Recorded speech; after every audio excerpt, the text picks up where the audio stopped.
नमस्कार, मैं Ravish Kumar. Republic TV के मालिक और न्यूज एंकर अर्नब गोस्वामी के व्हाट्सएप चैट पर राहुल गांधी के बयान के बाद आज कांग्रेस ने विस्तृत प्रेस कॉन्फ्रेंस की।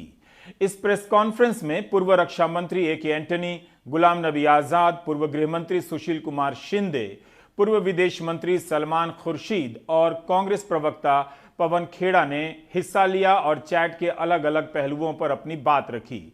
पूर्व रक्षा मंत्री ए.के. एंटनी ने कहा कि जिस तरह से चैट में जवानों की शहादत को लेकर बात की गई है वो शर्मनाक है। आपको बता दें कि व्हाट्सएप चैट में पुलवामा हमले की शाम अर्नब गोस्वामी कह रहे हैं कि इस अटैक से हमें खूब फायदा हुआ है। तब भी देशभक्त आईटी सेल और राजनेता इस चैट पर चुप हैं। तब भी जब अर्नब गोस्वामी ने यह नहीं कहा कि ये चैट फर्जी हैं। पहले यह बताना समुचित होगा कि अर्नब गोस्वामी की सफाई आई है। इस सफाई में अर्नब ने कहीं नहीं लिखा है कि व्हाट्सएप चैट फर्जी है, बल्कि यह कहा है कि जब व्हाट्सएप चैट के लिए किसी पत्रकार को टारगेट किया जाता है तो सोचिए कैसी परंपरा बनाई जा रही है। अर्नब भूल गए कि व्हाट्सएप चैट को लेकर ही गोदी मीडिया ने, जिसमें वे भी शामिल थे, रियाज चक्रवर्ती को कैसे टारगेट किया था। अर्नब ने अपने जवाब में लिखा है कि व्हाट्सएप चैट में जो बातें हैं वो उस वक्त मीडिया में आम थी, हजारों जगहों पर छप रही थी। क्या यह जवाब इस चैट को लेकर उठ रहे सभी प्रश्नों के लिए काफी है? शायद नहीं। अर्नब ने टीआरपी वाले प्रसंग पर भी अलग से कुछ नहीं कहा है। अर्नब गोस्वामी ने अपने एक दूसरे बयान में यह भी कहा है कि कांग्रेस के नेता उनके खिलाफ मनगढ़ंत आरोप लगा रहे हैं, गलत बयानी कर रहे हैं और वे अदालत में आपराधिक मामला दायर करेंगे। हम आपको बता दें कि व्हाट्सएप चैट में अर्नब गोस्वामी पार्थो दासगुप्ता को 23 फरवरी के दिन बता रहे हैं कि पाकिस्तान पर हमला होगा। 3 दिन पहले अर्नब धारा 370 हटने के 3 दिन पहले पार्थो को सूचना देते हैं। फरवरी में बालाकोट के समय ही बता रहे हैं कि कश्मीर में बड़ा होने वाला है। एक अलग चैट में अर्नब पार्थो दासगुप्ता को कहते हैं कि 2 से 5 मार्च के बीच कश्मीर मत जाओ, अगर जाना जरूरी है तो वे सुरक्षा दिलवा देंगे। क्या इन चैट को पढ़कर यह संकेत नहीं मिलता कि जैसे सरकार न्यूज चैनल चला रही हो और उसके लिए कंटेंट पैदा कर रही हो और बदले में न्यूज चैनल का एंकर भी सरकार और उसकी राजनीति चला रहा हो? पूर्व रक्षा मंत्री ए.के. एंटनी ने आज इस पर सवाल उठाया और चिंता जताई। सलमान खुर्शीद ने कहा कि अर्नब गोस्वामी जिस तरह से बीजेपी नेता अरुण जेटली के बारे में बात कर रहे हैं, दुखद है। Only a very few people, 4 or 5 people were expected to know about the civilians, know the details of the military operations. Even not all the cabinet ministers are not expected. Only very few, handful of people. And then military people. I am very sure, after working with the military people, years together, no military officer will leak such a sensitive documents or details to the,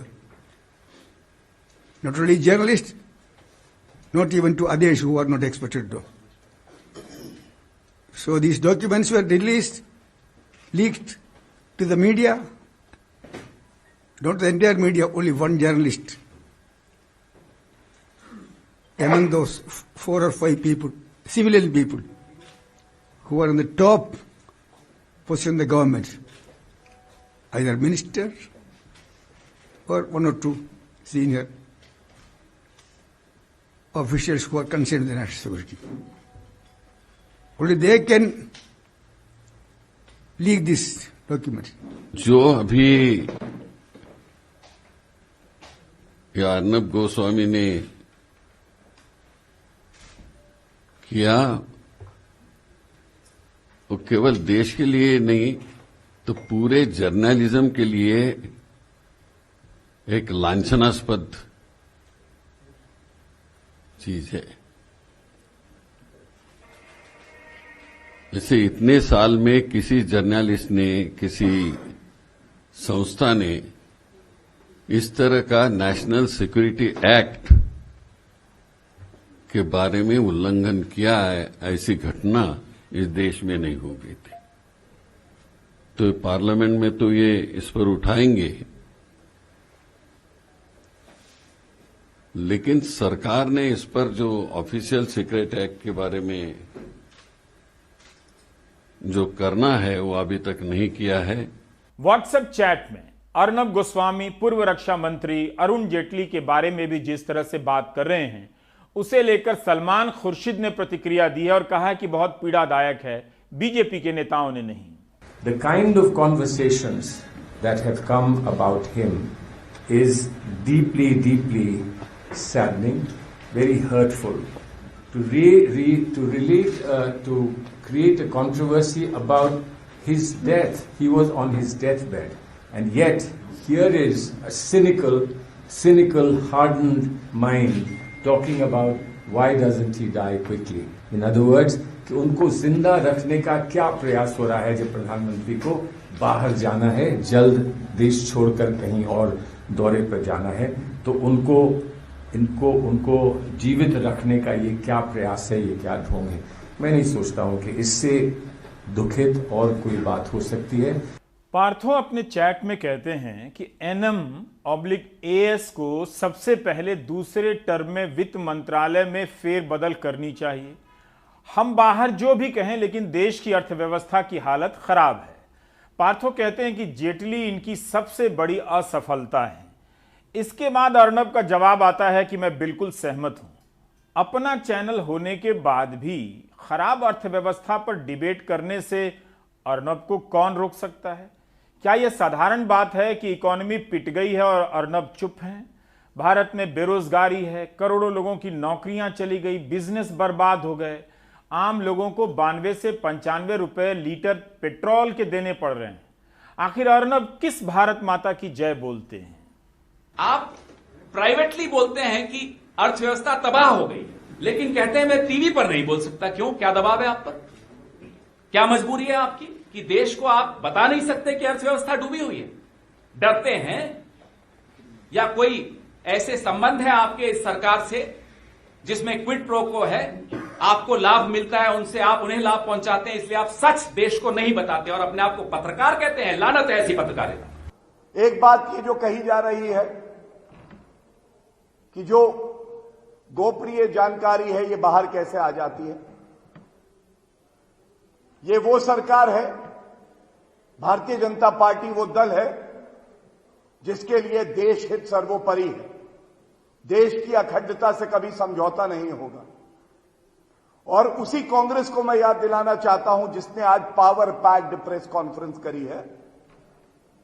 Augusta Westland से जुड़ी हुई, रक्षा समझौतों से जुड़ी हुई जो बड़ी ही sensitive information है, वो बिचौलियों और दलालों के पास अगर पहुंचती थी तो वो यूपीए और कांग्रेस की सरकार में पहुंचती थी।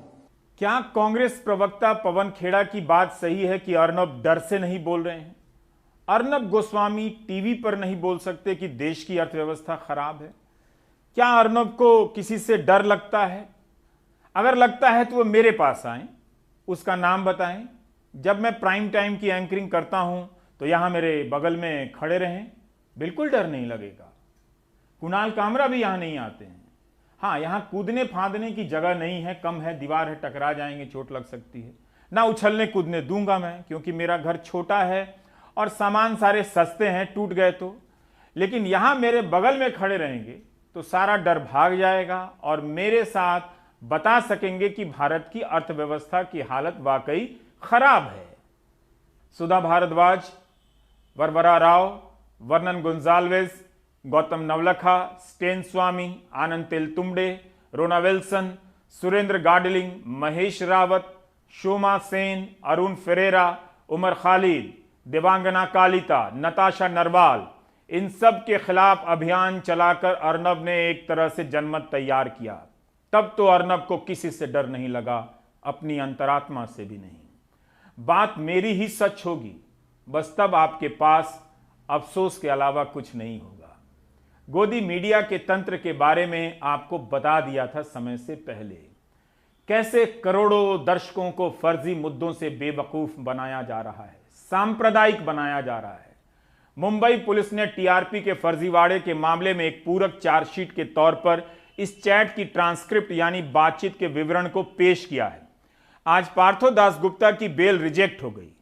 उन्हीं के साथ की बातचीत का ये जो ब्यौरा है, हमारे सहयोगी अरविंद गुणाशेखर ने अध्ययन किया है उसका। टीआरपी का फुल फॉर्म होता है टेलीविजन रेटिंग पॉइंट, और बार्क का फुल फॉर्म होता है ब्रॉडकास्ट ऑडियंस रिसर्च काउंसिल। क्या टीआरपी फिक्स की जा सकती है? दुनिया जानती है कि फिक्स की जा सकती है। बात सिर्फ सबूत और साबित करने की है, जो नहीं की जाती है। यही है पार्थो दासगुप्ता, बार्क का पूर्व सीईओ, और यह है रिपब्लिक टीवी के मालिक और न्यूज एंकर अर्नब गोस्वामी। अर्नब पार्थो से पत्रकार के रूप में नहीं, बल्कि बिजनेसमैन के रूप में अपने चैनल के धंधे के लिए बात कर रहे हैं। 3000 पन्नों में दोनों की बातचीत से आपको भारत के लोकतंत्र के खात्मे का पूरा प्लान समझ आ सकता है। चैनलों में जो देखते हैं उसे कंटेंट कहा जाता है। कैसे एक दल की राजनीति के हिसाब से कई चैनलों पर एक कंटेंट फैलाकर रेटिंग का गेम खेला जाता है। दोनों की यह बातचीत गोदी मीडिया के बाकी चैनलों को धोखे में रखकर अपना धंधा चमकाने तक ही सीमित नहीं है। सोचिए, जो गोदी मीडिया पूरे देश को धोखे में रख रहा है, उसे भी कोई धोखे में रख रहा है, और वह भी गोदी मीडिया का ही हिस्सा है। इसलिए इस मसले पर गोदी मीडिया में चुप्पी है। बातचीत का यह हिस्सा भी कम खतरनाक और संवेदनशील नहीं है। इस बातचीत में दोनों फ्रंटमैन की तरह दिखाई देते हैं, लेकिन बैकग्राउंड में आपको प्रधानमंत्री कार्यालय, सूचना प्रसारण मंत्रालय, मंत्री, telecom regulatory authority of India TRAI, बहुत कुछ और भी दिखाई देते हैं। सवाल तो यह भी उठ रहा है कि मीडिया इस मसले को लेकर क्यों चुप है। आप अपने हिंदी अखबारों को चेक कर सकते हैं कि इस खबर की विस्तृत रिपोर्टिंग हुई है या 2-4 लाइन में ही निपटा दिया गया है। न्यूज ब्रॉडकास्टर्स एसोसिएशन NBA ने अर्नब के चैनल के खिलाफ कार्रवाई करने की मांग की है। सोचिए, न्यूज चैनलों की नियामक संस्था जिसके सब सदस्य हैं, अर्नब के खिलाफ एक्शन की मांग कर रही है, तब भी कई चैनलों पर इसका कवरेज या तो नहीं है या महज औपचारिकता भर है। NBA ने अपने बयान में यह भी कहा है कि रेटिंग एजेंसी बार्क को पहले भी शिकायतें दी गई थीं, मगर उस पर कोई ध्यान नहीं दिया गया। इसलिए इस प्रसंग को भी समझना जरूरी है। इस चैट में यानी बातचीत में पार्थो दासगुप्ता रेटिंग से संबंधित ऐसी जानकारियां साझा कर रहे हैं अर्नब से, जो उन्हें नहीं करनी चाहिए थी। उनका काम था ऐसी जानकारियों को गुप्त रखना, क्योंकि इससे दूसरे चैनलों के बिजनेस पर असर पड़ रहा था। रिपब्लिक ऑफ इंडिया के प्रधानमंत्री रिपब्लिक चैनल देखते हैं, जिनके एंकर व्हाट्सएप में फिक्सिंग की बात करते हैं। कैसे, आइए दिखाता हूं। अर्नब गोस्वामी कहते हैं कि हमारी बातचीत के बाद मैंने प्रधानमंत्री से बात की, बुधवार का कंफर्म है या हमारे बीच की बात है, बात क्या है इसका जिक्र नहीं है। पार्थो दासगुप्ता कहते हैं ओके ग्रेट। अर्नब गोस्वामी कहते हैं उनके कमरे में हमारा चैनल चलता है। पार्थो दासगुप्ता कहते हैं आपको फोटो लेकर उसका विज्ञापन निकालना चाहिए। अर्नब गोस्वामी कहते हैं आज उम्मीद है कि ज्यादा नंबर आएंगे, स्पाइक होगा, क्योंकि हम पूरे प्राइम टाइम में मोदी को ही दिखाएंगे। पार्थो दासगुप्ता कहते हैं मुझे PMO में कुछ जुगाड़ करवा दो, बिना कहे मैंने आपको इतना सपोर्ट किया है, दूसरों को जाम कर दिया है। अर्नब गोस्वामी कहते हैं नोट कर लिया, और यह होगा, गुरुवार को प्रधानमंत्री से मिल भी सकता हूं। पार्थो दासगुप्ता कहते हैं किसी से कहो कि रजत को, NBA को और TRAI को कहे कि हमें न तंग करे। TRAI यह गलत फैला रहा है कि हम रेटिंग नहीं दिखा रहे हैं। मैंने विज्ञापन दाताओं वाली स्टोरी में बीजेपी की भी मदद की है, कमाल है। सूचना प्रसारण मंत्रालय की भी कई बार मदद की है। अब समय है कि वे उन लोगों को किनारे लगाएं, साइड करें जो उनके खिलाफ हैं। ये कहते हैं कि मैं 18 घंटे काम करता हूं। आप समझ गए होंगे कौन कहता है, क्या काम करते हैं, ये इन चैट्स से मालूम पड़ जाता है। ये प्रधानमंत्री हैं इस विश्व के सबसे बड़े लोकतंत्र के चुने हुए प्रधानमंत्री। उनके पास इतना समय है कि अर्नब गोस्वामी जी, बार्क, TRAI, ये सारे मुद्दे उनके दरवाजे पर ले जाते। जरा मुसीबत आई, राइवल चैनल से पहुंच गए प्रधानमंत्री का नाम लेने। कि प्रधानमंत्री का नाम लेने की जरूरत एक बिजनेसमैन, एक लॉबिस्ट, माफ कीजिएगा, वो कैसे आ जाती है? बार्क एक रेटिंग एजेंसी है, इसके सीईओ कह रहे हैं कि बीजेपी और सूचना प्रसारण मंत्रालय की मदद की। यह किस तरह की मदद थी? इस बातचीत में अर्नब फेंक नहीं रहे हैं, फेंकू नहीं है, वो बता रहे हैं कि प्रधानमंत्री से बात हो गई और फिर बात होने वाली है, मुलाकात होने वाली है। किस बात को लेकर मुलाकात हुई यह जानने का विषय हो सकता है। ऐसे ही एक और चैट से पता चलता है कि रिपब्लिक टीवी को स्थापित करने में सरकार और बाजार की एजेंसियां किस तरह मदद कर रही हैं और उनका आपस में किस तरह का गठजोड़ है। पार्थो कहते हैं कि अगर आप प्रधानमंत्री कार्यालय में मीडिया सलाहकार टाइप का पद दिला सकते हैं तो मैं बार्क में फेडअप हो चुका हूं। अर्नब गोस्वामी कहते हैं मंत्री आपको बुलाएंगे जहां पर अपने काम के बारे में आप प्रेजेंटेशन दे सकते हैं। वेंकैया के साथ अकेले में बात होगी 1 to 1। वेंकैया नायडू उस समय सूचना प्रसारण मंत्री थे, इस वक्त भारत के उपराष्ट्रपति हैं। अर्नब की इतनी पहुंच है कि पार्थो को लगता है कि पीएमओ में जुगाड़ हो जाएगा। पान की दुकान नहीं है पीएमओ, प्रधानमंत्री का कार्यालय है। अर्नब की भाषा में आश्वासन भी नहीं है, गारंटी का दंभ दिखता है। किस कॉन्फिडेंस से कह रहे हैं कि सूचना प्रसारण मंत्री पार्थो से अकेले में मिल लेंगे? आपने ऐसी खबर तो पढ़ी होगी कि नकली आईएएस बनकर नौकरी दिलाने वाला नोएडा में गिरफ्तार हुआ, बहराइच में गिरफ्तार हुआ, पढ़ी होगी। क्या वेंकैया नायडू ने इस चैट के अनुसार इस संदर्भ में पार्थो दासगुप्ता को कभी मिलने का समय दिया था? उपराष्ट्रपति की प्रतिक्रिया अपेक्षित है। पार्थो दासगुप्ता एक और चैट में कहते हैं शायद मंत्रालय में रिपब्लिक टीवी के खिलाफ कुछ शिकायत पहुंची है। इस शिकायत को अभी हम तक नहीं भेजा गया है, एक संयुक्त सचिव ने हमें बताया है, लेकिन मुझे नहीं लगता कि हमारे पास कभी आएगा। अर्नब गोस्वामी कहते हैं डिश एफटीए के बारे में राठौड़ ने मुझे कहा है कि उसे किनारे रख देंगे। राठौड़ उस समय सूचना प्रसारण मंत्री थे। अब यहां आपको डिश एफटीए का मामला बताना चाहता हूं। एफटीए का मतलब हुआ फ्री टू एयर। आप जानते हैं कि गांव गांव में फ्री डिश के जरिए कई चैनल देखे जाते हैं। 11 दिसंबर 2020 को आयुष तिवारी ने न्यूज लॉन्ड्री के लिए रिपोर्ट की थी। इस रिपोर्ट की बातों से जब आप इस चैट की बातों को मिलाकर देखेंगे तो पता चलेगा कि बातें हवा में नहीं हो रही हैं। मामला यह है कि अर्नब गोस्वामी के चैनल ने दूरदर्शन के फ्री डिश चैनल का गलत इस्तेमाल किया। न्यूज लॉन्ड्री के अनुमान के अनुसार इससे प्रसार भारती को 52 करोड़ का नुकसान हुआ। डीटीएच एफटीए पर अपना चैनल दिखाने के लिए ब्रॉडकास्टर को किसी एक स्लॉट को खरीदना पड़ता है, जिसकी नीलामी होती है, करोड़ों रुपए की फीस देनी होती है। जबकि रिपब्लिक टीवी ने फीस नहीं दी, मुफ्त में रिपब्लिक और जी के 8 चैनल समेत 32 प्राइवेट चैनल डीडी के फ्री डिश पर दिखाए जाने लगे। इससे सरकार के राजस्व को नुकसान हुआ, न्यूज लॉन्ड्री की रिपोर्ट कहती है। क्या यह वजह है कि बाकी न्यूज चैनल भी इस रिपोर्ट को लेकर चुप हो गए? क्योंकि बाकियों की भी पोल खुल सकती है, खुल रही है। अर्नब कह रहे हैं कि तब के सूचना प्रसारण मंत्री ने शिकायतों को किनारे रखने का वादा किया है। मंत्री को क्या दिलचस्पी है 52 करोड़ के नुकसान की फाइल किनारे रखने में? 52 करोड़। इस चैट से आयुष तिवारी की रिपोर्ट तो और पुख्ता होती है। क्या सरकार को खुद से कार्रवाई नहीं करनी चाहिए थी? अर्नब ने जो बयान जारी किया है व्हाट्सएप चैट पर, उसके अंत में भारत माता की जय, जय हिंद लिख दिया है। क्या यह लिख देने से आप सभी कानून से ऊपर हो जाते हैं? क्या झूठ पर पर्दा डालने के लिए भारत माता की जय बोला जाना चाहिए? मेरी माने तो भारत माता की जय तभी बोलें जब आप प्रातः स्नान करें, ध्यान करें, मन में किसी प्रकार का झूठ ना हो, कपट ना हो, मन आपका पवित्र हो। क्या अर्नब की जगह कोई और पत्रकार होता और उसके चैट से ऐसी संवेदनशील सूचनाएं पकड़ी जाती तो सरकार चुप रहती?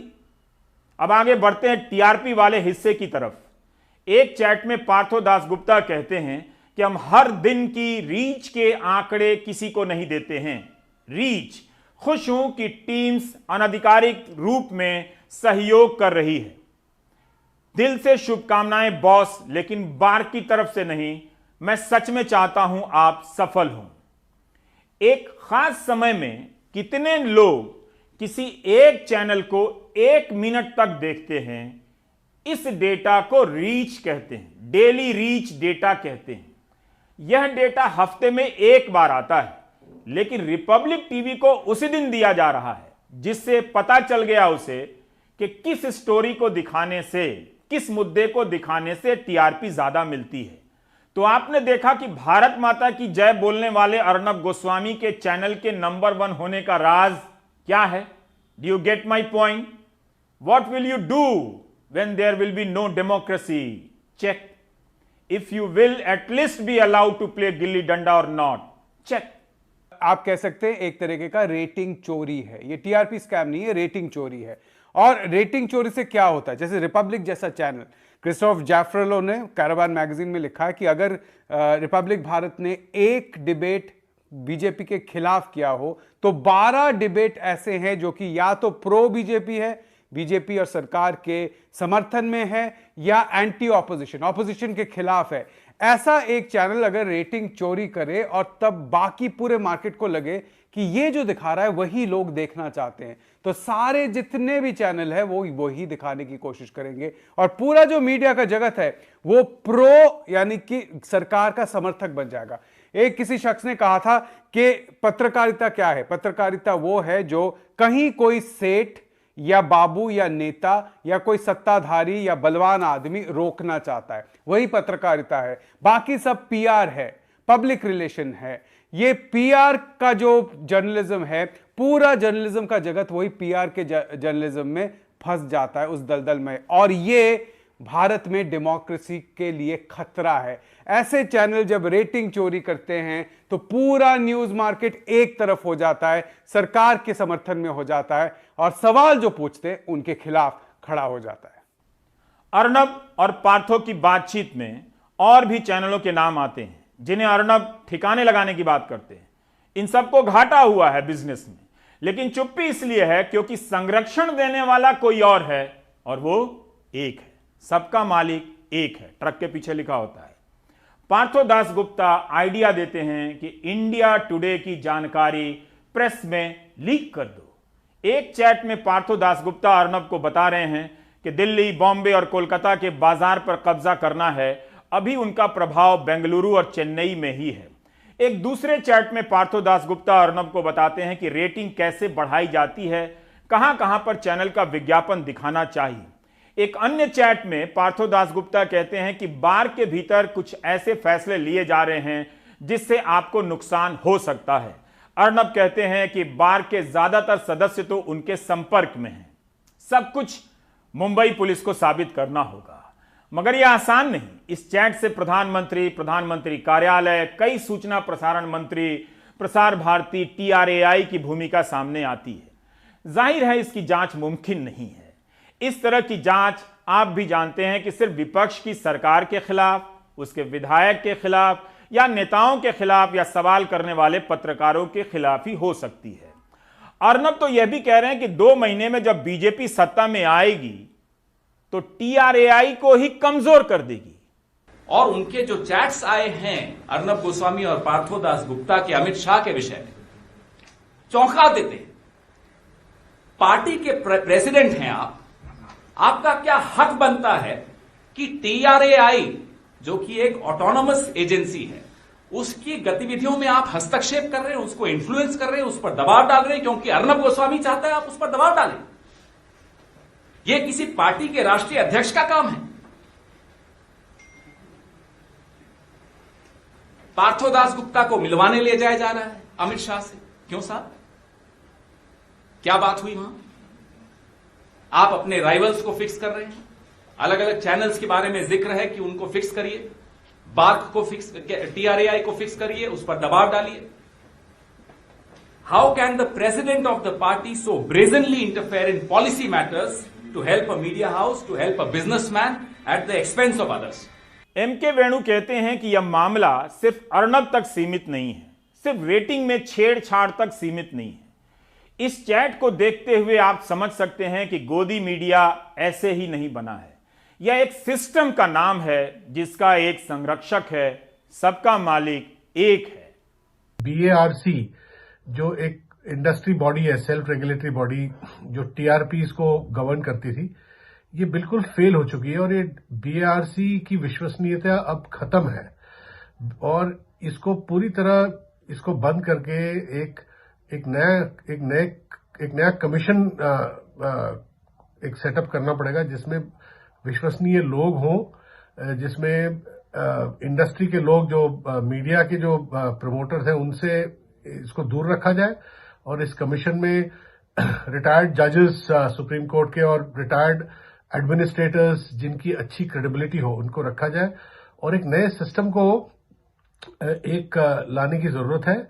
इसलिए मैं कहूंगा कि जो नेशनल ब्रॉडकास्टर्स एसोसिएशन का जो वक्तव्य आया है आज कि BARC को ही चलने दीजिए और BARC को रिपब्लिक टीवी के TRPs को सस्पेंड कर देना चाहिए और जब तक कोर्ट का ऑर्डर नहीं आता तब तक BARC ही ये इन सब चीजों की देखरेख करे, इससे मैं सहमत नहीं हूं। BARC की विश्वसनीयता बिल्कुल खत्म हो चुकी है। आप क्रोनोलॉजी समझिए, किसी ना किसी टॉपिक में पाकिस्तान लाकर एंकर ऐसे मजमा जमाएगा, बताएगा जैसे वही अकेला पाकिस्तान से लड़ रहा है, सेना नहीं लड़ रही है। लेकिन आपको वो अपना खेल नहीं बताएगा कि कैसे पाकिस्तान का नाम लेकर हिंदुस्तान को खोखला कर रहा है। सुनील सिंह हमारे सहयोगी बता रहे हैं कि TRP वाले केस की मौजूदा स्थिति इस वक्त क्या है। अब तक उस पूरे मामले में 15 लोगों की गिरफ्तारी हो चुकी है और 2 बार चार्जशीट भी फाइल हो चुकी है। हजारों पन्ने की चार्जशीट में ढेर सारे सबूत दिए गए हैं। आरोप ये लगा है कि रिपब्लिक टीवी की TRP बढ़ाने के लिए एक तो बैरोमीटर में छेड़छाड़ की जा रही थी, लोगों को रिश्वत देकर ज़्यादा लोगों को देखने के लिए कहा जा रहा था और दूसरा ड्यूअल फ्रिक्वेंसी पर भी चैनल चलाया जा रहा था, यानी कि एक ही चैनल 2 अलग अलग फ्रिक्वेंसी पर चलाया रहा था, जिससे कि अपने आप में TRP जो है कि बढ़ जाती है। तो ये सब खेल जो है, जो बार के पूर्व सीईओ हैं पार्थो दास गुप्ता, उनसे मिलकर खेला जा रहा था। तो इस संबंध में वो उनकी गिरफ्तारी हो चुकी है। वो इस समय उनकी तबीयत खराब है, JJ अस्पताल में उन्हें भर्ती कराया गया है। आज ही अदालत ने उनकी जो जमानत अर्जी थी उसको खारिज कर दिया है। इस जांच आगे चल रही है, अभी और सी बहुत सी गिरफ्तारियां हैं इसके संदर्भ में। मामला हाईकोर्ट में भी लंबित है और खुद जो है कि अर्नब गोस्वामी भी इस पूरे मामले को लेकर संदेह के घेरे में हैं। उन पर भी गिरफ्तारी की तलवार कहीं ना कहीं लटक रही है। मुंबई पुलिस ने सबूत के तौर पर रिपब्लिक नेटवर्क का फॉरेंसिक ऑडिट भी करा चुकी है ताकि उसमें और भी कुछ सबूत और जानकारी इकट्ठा कर चुके। मुंबई पुलिस ने तो TRP स्कैम की चार्जशीट में उन जानकारी को लगाकर एक तरह से सार्वजनिक कर दिया है। महाराष्ट्र की सरकार कह रही है कि हम उस मामले में आगे की एक समिति बिठाई जाएगी और फिर आगे जांच का आदेश दिया जाएगा। पहले रेटिंग का काम टैम नाम की कंपनी करती थी। भ्रष्टाचार पकड़ा गया, विवाद हुआ तो बार्क कंपनी आई। अब इसकी भी पोल इस तरह से खुल गई है। फिर एक नया सिस्टम आएगा, एक नई कंपनी आएगी और आपकी आंखों में धूल झोंका जाएगा कि अब सब कुछ ठीक होगा, लेकिन होगा वही जो टैम के समय से चला आ रहा है। सोचिए, यह उस देश का हाल है जो 5 ट्रिलियन इकोनॉमी बनने का ख्वाब देखता है, लेकिन अरबों रुपए के विज्ञापन देने के लिए उसके पास इस तरह के फर्जी सिस्टम है, या ऐसा सिस्टम है जहां फर्जीवाड़ा आसानी से चलता है। अनिंद्यो चक्रवर्ती ने भी बताया और फिर से बताना जरूरी है कि अर्नब गोस्वामी उस सिस्टम का नाम है जिसके तहत विपक्ष को खत्म किया जा रहा है। विपक्ष को दिखाया नहीं जाता है, आपके दिमाग में यह बिठाया जाता है कि विपक्ष कहां है। आप चेक करें कि उनके मसले पर कांग्रेस ने जो प्रेस कॉन्फ्रेंस की है वो कहां कहां दिखाया गया है, कहां कहां छपेगा। कैरवा पत्रिका के दिसंबर अंक में अर्नब के डिबेट का विश्लेषण छपा है। क्रिस्तोफ जफरलॉट और विहंग जुमले ने किया है। इस रिसर्च में रिपब्लिक टीवी और NDTV 24/7 के डिबेट की तुलना की गई है 2 अंग्रेजी चैनलों की। मई 2017 में रिपब्लिक चैनल के शुरू होने से लेकर अप्रैल 2020 तक कुल 1779 डिबेट का अध्ययन किया गया। रिपब्लिक टीवी ने 2017 और 2020 के बीच विपक्ष के खिलाफ सबसे अधिक 595 डिबेट किए, बीजेपी के समर्थन में 204 डिबेट किए और राष्ट्रवाद पर 179 डिबेट, जिसका राजनीतिक संबंध बीजेपी से ही था। रिपोर्ट ने पाया है कि रिपब्लिक टीवी ने भारी संख्या में बीजेपी के समर्थन में डिबेट किए। अगर 100 डिबेट विपक्ष के खिलाफ हुए तो बीजेपी के खिलाफ सिर्फ 8, वो भी सामान्य नेताओं के खिलाफ। बीजेपी के खिलाफ होने वाले डिबेट में प्रधानमंत्री की आलोचना नहीं की गई। इनमें योगी आदित्यनाथ, मेनका गांधी, एमजे अकबर और प्रज्ञा सिंह ठाकुर की आलोचना की गई। विपक्ष के खिलाफ किए जाने वाले डिबेट में ज्यादातर केवल कांग्रेस और गांधी परिवार की आलोचना की गई। 2019 के आखिरी महीनों से लेकर 2020 के शुरुआती महीनों में रिपब्लिक टीवी ने नागरिकता कानून विरोधी आंदोलन की आलोचना करते हुए 54 डिबेट किए। इसमें से 30% शाहीन बाग पर थे। तो इस तरह से आप देखेंगे कि तमाम न्यूज चैनलों के जरिए विपक्ष पर हमला बोला गया। जनता सरकार से सवाल करना चाहती है, लेकिन गोदी मीडिया का सिस्टम विपक्ष से सवाल करने लगा, विपक्ष को दिखाना बंद सा कर दिया। यह काम सिर्फ रिपब्लिक टीवी ने नहीं किया, बल्कि ज्यादातर न्यूज चैनलों ने किया और अखबारों ने भी। कितनी बार कहा है, आज फिर कहता हूं, गोदी मीडिया भारत के लोकतंत्र की हत्या कर रहा है, कर चुका है। ब्रेक के बाद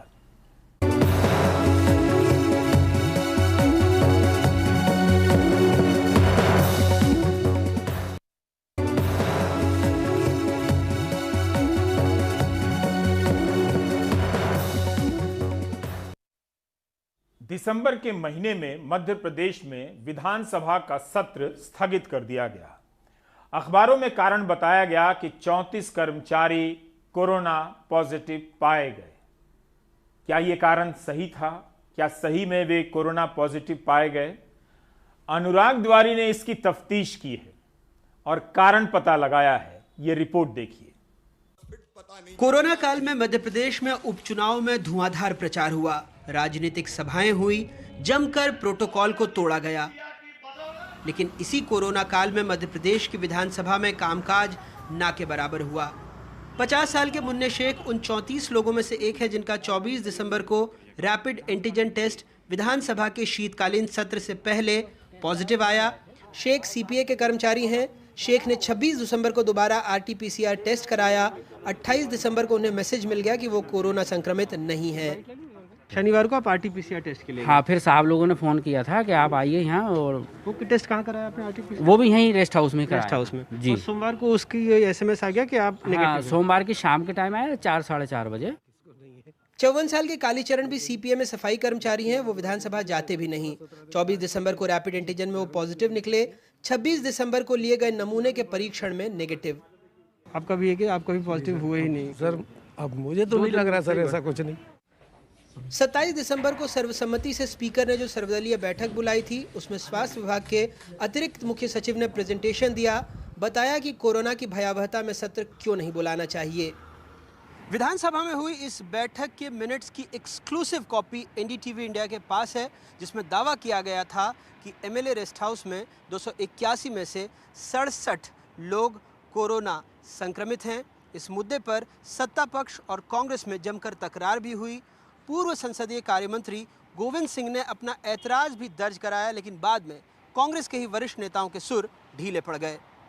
कुछ कर्मचारियों को ये बता के कि वो पॉजिटिव हैं, उनका कोरोना टेस्ट हुआ, जो कि वहाँ के नहीं थे प्रेमाइसेस के, ये सीपीए में काम करने वाले मजदूर थे।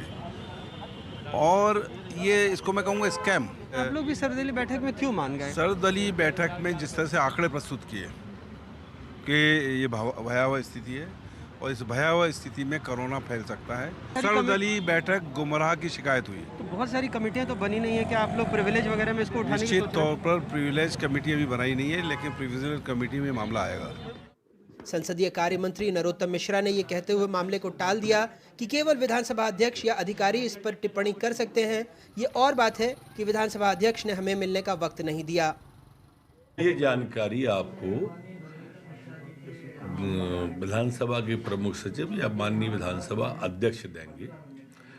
ऐसा नहीं है कि बुनियाद उसकी रखी गई थी जैसा आप कह रहे हैं। जानकारी से बेहद गंभीर मामला मानते हैं।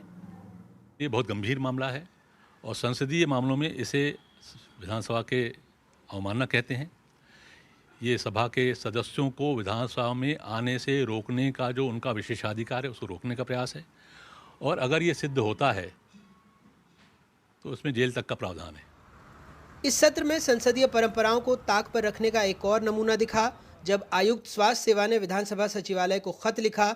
इसमें वो विधानसभा को निर्देश देते नजर आए। 17वें नंबर पर वो लिखते हैं, लंबी बैठकों से बचने का सुझाव है, कम समय का सत्र रखना उपयुक्त होगा। 19वें नंबर पर वो लिखते हैं, विधानसभा के दैनिक क्रियाकलापों में केवल अत्यावश्यक कार्य करने की सलाह दी जाए। जानकार कहते हैं कि सरकारी अधिकारी की विधानसभा को लिखी ऐसी भाषा में चिट्ठी अभूतपूर्व है। कोई भी अधिकारी जब पत्राचार विधानसभा से करता है तो प्रमुख सचिव विधानसभा के माध्यम से अध्यक्ष से पत्राचार करता है। अध्यक्ष को कोई अधिकारी ये निर्देश नहीं दे सकता कि कम समय की बैठक करिए या ये काम करिए या ये काम न करिए। ये सीधा सीधा विधानसभा के कार्यों में हस्तक्षेप है जो किसी अधिकारी को, यानी यहाँ तक कि मैं अगर कहूँ, अगर आप इसको स्पेसिफिक कहूँ मैं, तो महामहिम राज्यपाल भी विशेष अवसरों को छोड़ के कभी भी निर्देश विधानसभा को नहीं देते। महामारी को जिम्मेदार बताकर इस बार न तो सदन में बैठकें हुई और न विधायकों को उनके सवालों के जवाब मिले। विधायकों के अभी तक 3000 से ज़्यादा सवाल लटके हुए हैं। मौजूदा 15वीं विधानसभा में 16 मार्च 2020 को 17 बैठक प्रस्तावित थी, 2 बैठक हुई। 24 मार्च 2020 को 3 बैठक प्रस्तावित थी, 1 बैठक हुई, वो भी 1 घंटे 26 मिनट तक। 21 सितंबर को 3 बैठक प्रस्तावित थी, 1 बैठक हुई, वो भी सिर्फ 9 मिनट तक। मजे की बात यह है कि कोरोना के नाम पर 28 दिसंबर को सदन नहीं चला, लेकिन महज 3 दिन बाद 31 दिसंबर को सरकार ने कोरोना की कमी के नाम पर सिर्फ एक को छोड़कर प्रदेश के सारे कोविड केयर सेंटर बंद कर दिए। ये मामला भी अपने आप में अनूठा है क्योंकि प्रोटेम स्पीकर आम तौर पर नए सदस्यों को शपथ दिलवाने के लिए नियुक्त होते हैं, लेकिन यहाँ प्रोटेम स्पीकर लगभग 1 साल से पूर्णकालिक अध्यक्ष जैसी ही सक्रियता दिखा रहे हैं। विपक्ष का आरोप है कि सत्ता पक्ष गुटबाजी की वजह से नाम तय नहीं कर पा रहा है। वैसे ये सक्रियता सदन के बाहर कामकाज में ज़्यादा दिखती है। अगर आंकड़ों पर नज़र डालें तो सदन को चलाने में कम। भोपाल से कैमरा पर्सन रिजवान खान के साथ अनुराग द्वारी, NDTV इंडिया।